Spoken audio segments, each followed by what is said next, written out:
Cricket කියන්නේ ලංකාවේ කොල්ලන්ට කවදාවත් බැරි වෙච්ච දෙයක් නෙමෙයි. දැන් ඉතින් ක්‍රිකට් වල තත්ත්වය මොකක් වුණත් ලංකාවේ අභිමානය පෙන්නලා ලෝකේ හොල්ලපු වැඩකාරයෝ වගේම කණ්ඩායම් අපේ රටේ හිටියා. ඒ වගේම වෙනත් රටවල ක්‍රිකට් ලෝලීන්ගේ පවා ආකර්ෂණය පිනපු සුපිරි තරු බවට වුන් පත් වුණා. ඉතින් මෙහෙම ජාත්‍යන්තරයේ පුරාවෘත්ත බවට පත් වුණු ඒ විශිෂ්ටයන් අතරිනුත් සුපිරිම විශිෂ්ටයන් 10 ගැන අද අපි කතා කරමු. ඉතින් පළවෙනිය කවුරු වෙන්න පුළුවන්ද? අවසානයේ වෙනකම් බලන්න. ඒ වගේම The Top King ලංකාවේ අංක 1 Top 10 channel එක subscribe කරන්න. ලංකාවේ අභිමානයේ ජාත්‍යන්තරයට අරන් ගිය ලංකාවේ බිහි වුණු විශිෂ්ටතම වමත් දඟපන්දු යවන්නා තමයි රංගන හේරත් කියලා කියන්නේ. 1999 ටෙස්ට් දිවියට පිවිසෙන රංගන හේරත් තමන්ගේ ජීවිතය තුළ ලබාගෙන තියෙන ටෙස්ට් කඩලු සංඛ්‍යාව 433ක් වෙනවා. ලෝකයේ ටෙස්ට් කඩලු 400 සීමාව ඉක්මවපු ලොව එකම වමත් දඟපන්දු යවන්නා තමයි රංගන හේරත්. 2004 ඔහු එක් දින වරම් දෙනලා ලාංකීය අභිමානය තවත් ඉස්සරහට අරගෙන ගියා. දඟපන්දු යවන්නෙක් විදිහට ඔහු 2019 දී පිටියෙන් සමුගත්ත ලෝක විශිෂ්ටතම වමත් දඟපන්දු යවන්නා බවට ඔහු ඩැනියල් විටෝරි වගේම වසීම් අක්‍රම් කියන සුපිරි ක්‍රීඩකයෝ පසු කරලා ඒ වෙනකොට පත් වෙලා හිටියා. ඒ වගේම කඩලු 400 පසු කරපු දෙවනි ලාංකීය ක්‍රීඩකයා තමයි රංගන හේරත් කියලා කියන්නේ. ඔහු දෙවනි උනේ අපේම සුපිරි ක්‍රීඩක මුත්තයියා මුරලිදරන්ට විතරයි. ලංකාව විතරක් නෙමෙයි ලෝකයේම හොල්ලපු වේගපන්දු යවන්නා තමයි චමින්ද වාස් කියලා කියන්නේ. සාමාන්‍යයෙන් ඒ කාලේ මැච් එකක පළමු පන්දු වාරයේ හිමි වුණේ චමින්ද වාස්ට. ඔහුගේ හැකියාව ඒ තරමටම ප්‍රබලයි. මොකද ඔහු අනිවාර්යෙන් තමන්ගේ පළමු පන්දු වාරය තුල කඩුල්ලක් ලබා ගන්නා බව මුළු ක්‍රීඩාගාරයම විශ්වාස කළා. ඒ වගේම ඉන්දියාවේ අභිමානය වෙච්ච සචින් ටෙන්ඩුල්කර්ව පහසුවෙන් ගෙදර යවන්න පුළුවන් ලංකාවේ එවන බලෑනිය වුණේ චමින්ද වාස්.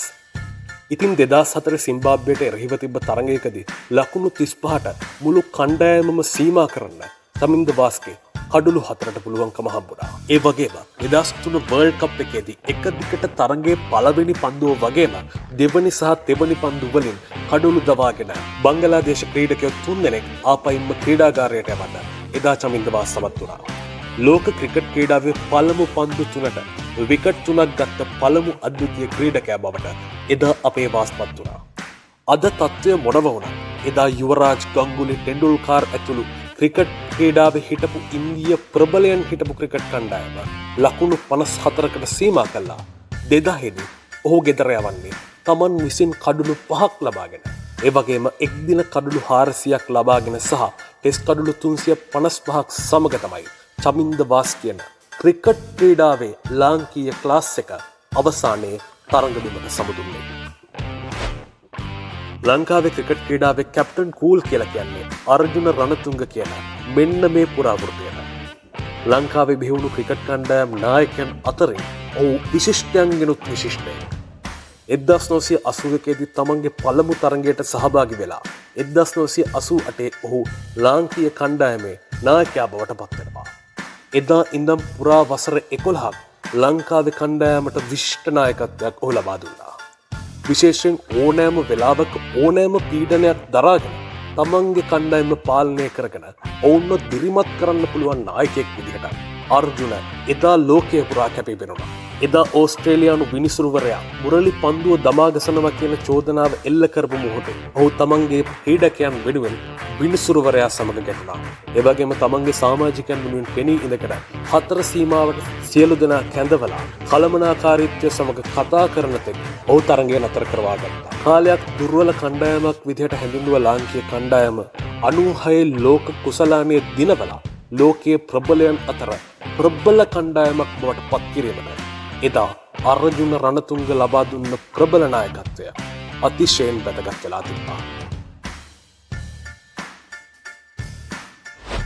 බැටින් නම් බැටින්, බෝලින් නම් බෝලින්, ෆීල්ඩින් නම් ෆීල්ඩින්. ලංකාවේ තුන් ඉරියව් ක්‍රීඩකයන් අතර විශිෂ්ටයන්ගෙනුත් විශිෂ්ටයෙක් තමයි තිලකරත්න දිල්ෂාන් කියලා කියන්නේ. ලංකාවේ එක් දින ලකුණු 10,000 ඉක්ම වූ 14ක් ක්‍රීඩකයන් අතර දිල්ෂාන් කියන මේ සුපිරි පිතිකරුවත් ඉන්නවා. ඒ එක් දින තරග 330කදී ලකුණු 10,290ක් අරගෙන. ඉතින් ඔහුගේ එක් දින තරග සාමාන්‍යය 39.27ක්.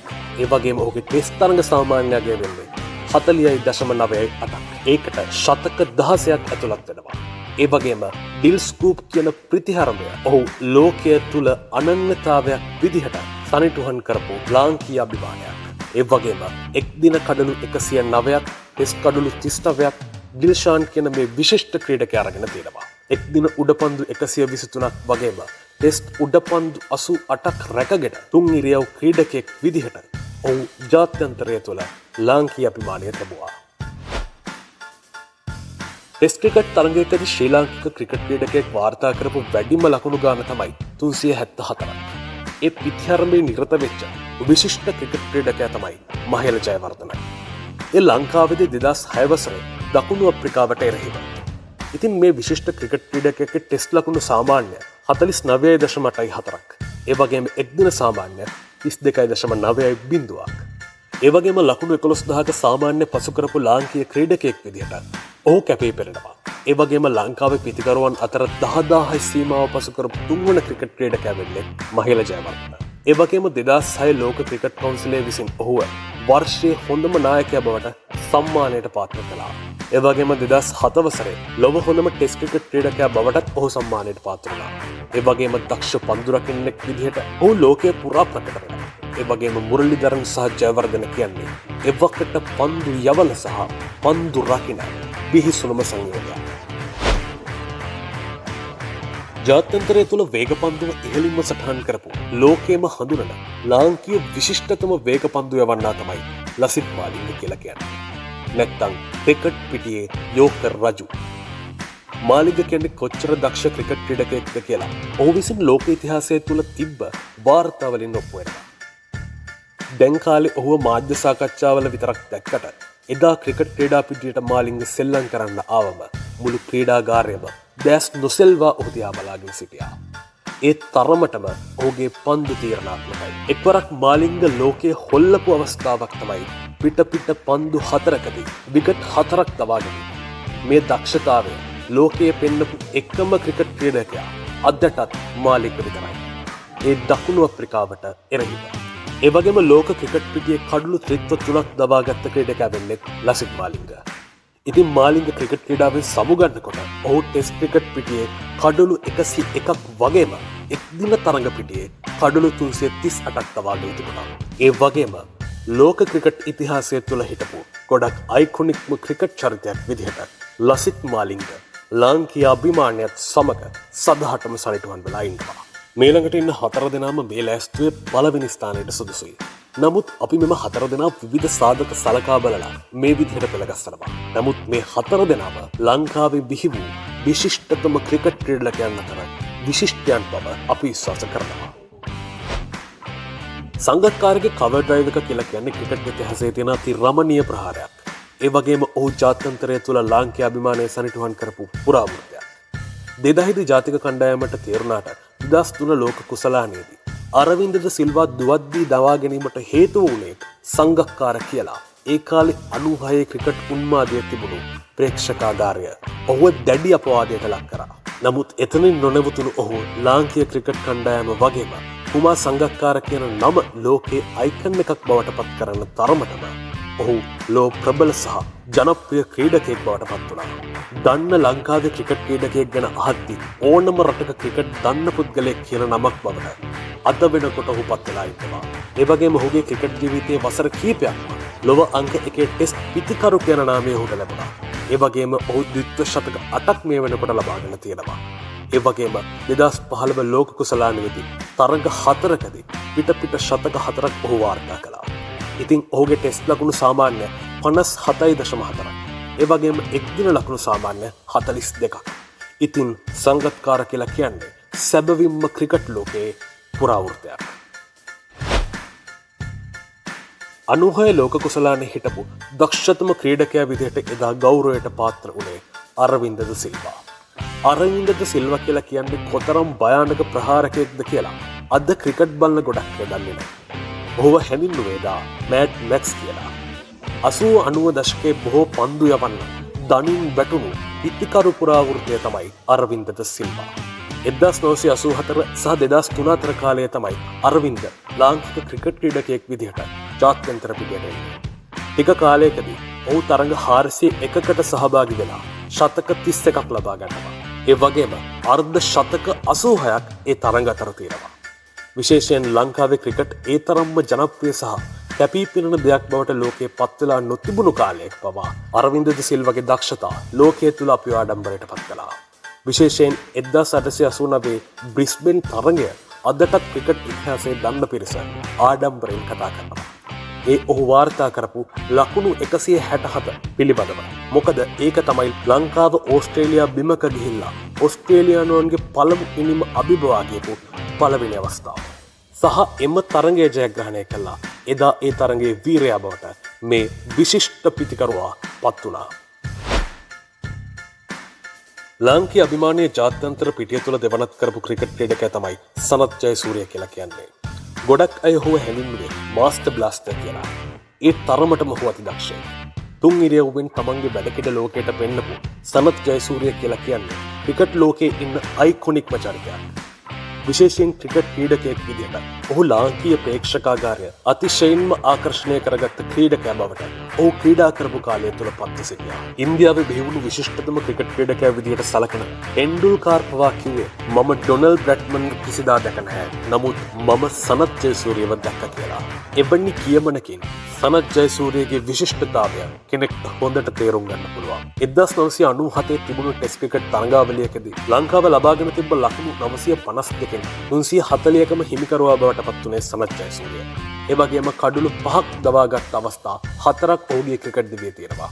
ඒ වගේම එක් දින තරගයකදී ක්‍රීඩකයෙක් ලබාගත් ඉහළම ලකුණු සංඛ්‍යාවට පවා ඔහු කාලයක් හිමිකම් කිව්වා. ඒ වගේම වරක් ඉන්දියාවට එරි ටෙස්ට් තරග දෙකකදී සම්පූර්ණයෙන් ලකුණු 571ක් ඔහු රැස් කරනවා. පිතිකරුවෙක් වගේම දක්ෂ පන්දුවවන්නෙක් විදිහට ඔහු ක්‍රිකට් ගමන නිමා කරනකොට කඩලු 445ක් ඔහු ලබාගෙන හිටියා. ෆීල්ඩින් පැත්තෙන් කතා කරොත් ටෙස්ට් තරඟවල කැච් 78ක් සහ රන්අවුට් 9ක් වගේම එක් දින තරඟවල කැච් 123කුත් රන්අවුට් 32කුත් ඔහු ලබා ගත්තා.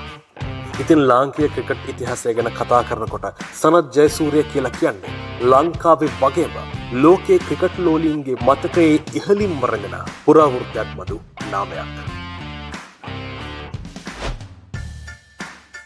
ලෝකයේ තුල වැඩිම ටෙස්ට් කඩලු ප්‍රමාණයක් දවාගත්ත විශිෂ්ටතම පන්දු යවන්න තමයි මුත්තයියා මුරලිතරන් කියන්නේ. 1992 ජාත්‍යන්තර ක්‍රිකට් පිටියට පිවිසෙන මුරලි ඔහුගේ ආරම්භයේ සිට අවසානය දක්වා ක්‍රිකට් දිවියේ තබන වාර්තා සමහරක් අදටත් බිඳ හෙලන්න බැරි විශිෂ්ට වාර්තා බවට පත් වෙලා තියෙනවා. ඔහු තබන ලද අග්‍රගණ්‍යම වාර්තා අතර ටෙස්ට් කඩලු 800 වාර්තාව සුවිශේෂී වෙනවා. මොකද අදටත් ඒ සීමාව සම කරන්න කිසිම ක්‍රීඩකයෙක්ට බැරි වෙලා තියෙනවා. ඒ වගේම එක් දින තරඟ සඳහා හිමි වැඩිම කඩලු සංඛ්‍යාවේ වාර්තාවත් මුරලිදරන් සතු වෙනවා. එය 534ක්.